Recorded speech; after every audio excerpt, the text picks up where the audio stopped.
भावना को रख के मैंने आपको कहा, मैंने कहा था आपने महफिल लूट लिया।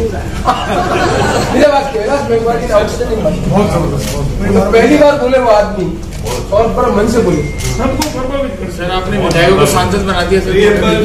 अच्छा हरीश जी भी राइट है, हमारा राइट अलग था।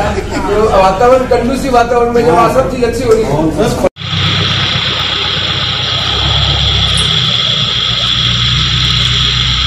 निकल गई गाड़ी, प्लांग की गाड़ी आई थी होता है कौशल्या डाकन गोड़ से। अब संसार पुल होता है कि कौशल्या डाकन कोड़ गई वह।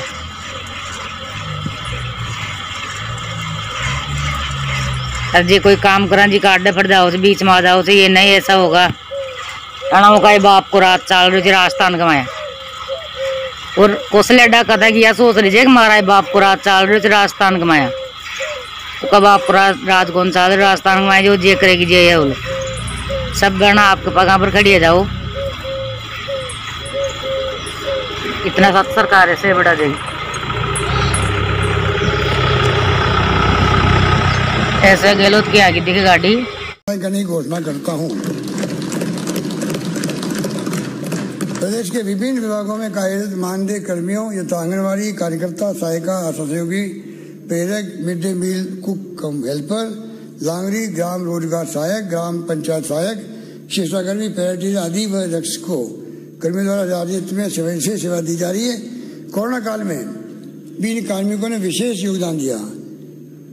इसलिए आगामी 1 अप्रैल से इन मानदेय कर्मियों व रक्षकों कर्मियों के मानदेय में 10% की वृद्धि की जाएगी।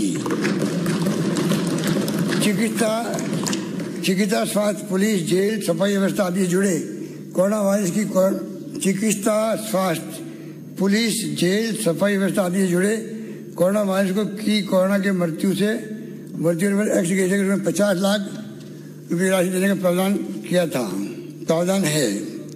कोरोना काल के दौरान राशन डीलर वो पत्रकारों ने महत्वपूर्ण योगदान। भावना को रख के मैंने आपको कहा, मैंने कहा था आपने महफिल लूट लिया।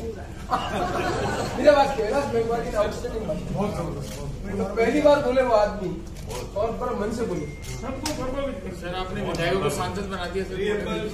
अच्छा हरीश जी भी राइट है, हमारा राइट अलग था। वातावरण कंडूसिव वातावरण में जब सब चीज अच्छी हो रही है। वहाँ के अखबारों ने छापा, भास्कर ने, किसने पता नहीं, कि बृजेंद्र ओला को खाली रखा गया। अरे बृजेंद्र ओला को खाली रख दो, पर उस विधानसभा की जनता को तो खाली मत रखो। कोई बात नहीं, मेरा काम पड़ता है तो उसको छोड़ दो, चिड़ावा से और कहीं से बना दो सुल्ताना के लिए। महज इसलिए चौड़ा नहीं किया जाए कि वो अडावता की सड़क है, तो ये बहुत दुर्भाग्यपूर्ण स्थिति है। भाग्य से मेरा गांव भी उसी सड़क पर पड़ता है, जैसा पिछले सत्र में हमारे शिव से आने वाले माननीय सदस्य ने अपनी पीड़ा बताई थी। कोई बात नहीं, मेरा गांव पड़ता है तो उसको छोड़ दो, चिड़ावा से और कहीं से बना दो सुल्ताना के लिए। सुल्ताना तो सबसे बड़ा गांव है झुंझुनू जिले का, उसकी सड़क जो तहसील हेडक्वार्टर को जोड़ती है, जो महत्वपूर्ण सड़क है, उसकी इस बजट में घोषणा नहीं की गई। वहाँ के अखबारों ने छापा, भास्कर ने, किसने पता नहीं, कि बृजेंद्र ओला को खाली रखा गया। अरे बृजेंद्र ओला को तो खाली रख दो, पर उस विधानसभा की जनता को तो खाली मत रखो। ये स्थिति जब बन जाती है तो आप क्या आशा कर सकते हैं, जनता क्या आशा कर सकती है। इस तरह की जो है राष्ट्रीय राजमार्ग, अभी मेरे सामने से बोलने वाले सदस्य छबड़ा से आने वाले तो कह रहे थे घोषित करो, वो तो घोषित किया हुआ राष्ट्रीय राजमार्ग है। और आपका भी विधानसभा क्षेत्र सभापति जी उसके पास ही लगता है, ये आपका शिमला, उससे आप पचेरी थोड़ी दूरी है। जब हरियाणा सरकार ने उसको 4 लेन बना दिया, तो या तो हमारे अधिकारियों के अकर्मण्यता है सार्वजनिक निर्माण विभाग के, या हमारी सरकार की सोच ये नहीं है कि हम केंद्र सरकार से पैसा लें, राष्ट्रीय राजमार्ग से जोड़ें। सिर्फ एक जिला ऐसा रह गया राजस्थान में जो राष्ट्रीय राजमार्ग से वंचित है, और वो झुंझुनू जिला मुख्यालय है। आप कहाँ की बातें करते हैं, क्या वो सड़कों की बातें करते हैं, छोटी छोटी मिसिंग है, कोई क्या आपका ये विकास पथ है, ये कोई सोच को आगे बढ़ाने वाले नहीं। विकास पथ बिल्कुल वेस्टेज ऑफ मनी है। पंचायतों ने सीमेंट सड़क बना दी, उनको फोड़ के आप उस पर दोबारा वो बना दो। जब गांव के किसी के लिए बनानी है आपको, मान लो बड़े से बड़े गांव के लिए, तो उसके लिए 4 लेन बना दो आप तहसील मुख्यालय से 5 किलोमीटर। पर इस तरह से आप एक बहुत बड़े प्रोजेक्ट को नेगलेक्ट कर रहे हो। ये न राज्य के लिए अच्छा है, न झुंझुनू जिले के लिए अच्छा है, न आपके और हमारे लिए अच्छा है। इसलिए मेरी ये पुरजोर मांग है कि उस सड़क को जो चिड़ावा से पचेरी तक है, इमीडिएटली आप उसको राष्ट्रीय राजमार्ग को सुपुर्द करें प्राधिकरण को, जिससे उस सड़क का 4 लेन का काम चालू हो सके।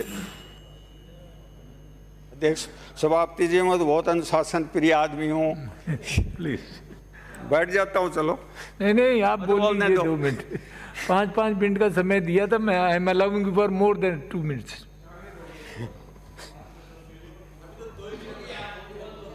आप बोलिए। पिछले 2 बजट आगे 1 इंच मिसिंग रोड अपन ने बनाई नहीं। बहुत सारे पब्लिक से वादे करके आए थे, बहुत सारे भाषण हमने दिए थे, आपके यहाँ ये करेंगे, आपके यहाँ ये करेंगे। कोई आज तक उसका परिणाम निकला नहीं। दुर्भाग्य से मैं जिस गांव से आता हूँ और जिस सड़क की मैंने चर्चा की है, उस पर 12 साल में 2008 में उस पर डामर पड़ी थी और 5.5 किलोमीटर उसकी चौड़ाई। आप भी कई बार वहाँ से गुजरे हो, सदन के नेता भी कई बार वहाँ से गुजरे हैं, वहाँ गए हैं। उस सड़क को महज इसलिए चौड़ा नहीं किया जाए कि वो अडावता की सड़क है, तो ये बहुत दुर्भाग्यपूर्ण स्थिति है। मेरे विधानसभा क्षेत्र में एक 37 नंबर स्टेट हाईवे है और उसको बोलचाल की भाषा में उस पर जो 269 लेवल क्रॉसिंग है, बोलचाल की भाषा में उसको गुड़ा फाटक बोलते हैं। उस पर आए दिन जाम की स्थिति रहती है। वो बिल्कुल शहर के अंदर आ गया। यहाँ बहुत बड़े पुलों की घोषणा की गई। स्टेट हाईवे है, शहर के अंदर है, जाम लगा रहता है, शहर 2 तरफ बंटा हुआ है। अगर उसके ऊपर भी आरओबी की कम से कम डीपीआर बनाने की तो घोषणा आप करवा दें इस जब रिप्लाई हो। और ये जो नेशनल हाईवे की मैं चर्चा कर रहा था, मुझे उसी चिट्ठी में ये भी लिखा गया है कि इसकी डीपीआर भी इसीलिए नहीं बन रही है कि इसको राज्य सरकार ने उसको राष्ट्रीय राजमार्ग प्राधिकरण को इसको सुपुर्द नहीं किया गया। तो मेहरबानी करके उसको राष्ट्रीय राजमार्ग प्राधिकरण को सुपुर्द कराएं। चिड़ावा अडावता सुल्ताना रोड को जो 5.5 मीटर है, जो बहुत साल से पहले 1962 में वो सड़क बनी हुई है सभापति महोदय, और 5.5 मीटर ही उसकी चौड़ाई है, उसको हो सके तो अडावता तक तो 4 लेन कराएं, आगे उसको 7 मीटर चौड़ी करा के। और जो अब आपने बजट में घोषणा की है कि हम कुछ एमडीआरों को नहीं, विलेज रोड को एमडीआर में घोषित करेंगे, एमडीआर को स्टेट हाईवे में घोषित करेंगे, तो इस सड़क को भी स्टेट हाईवे में घोषित करें। और मैंने जो विशेष रूप से जो हाईवे की बात करी है, उस पर जब मंत्री जी जवाब दें तो अपना प्रकाश डालें। बहुत बहुत धन्यवाद। जय हिंद।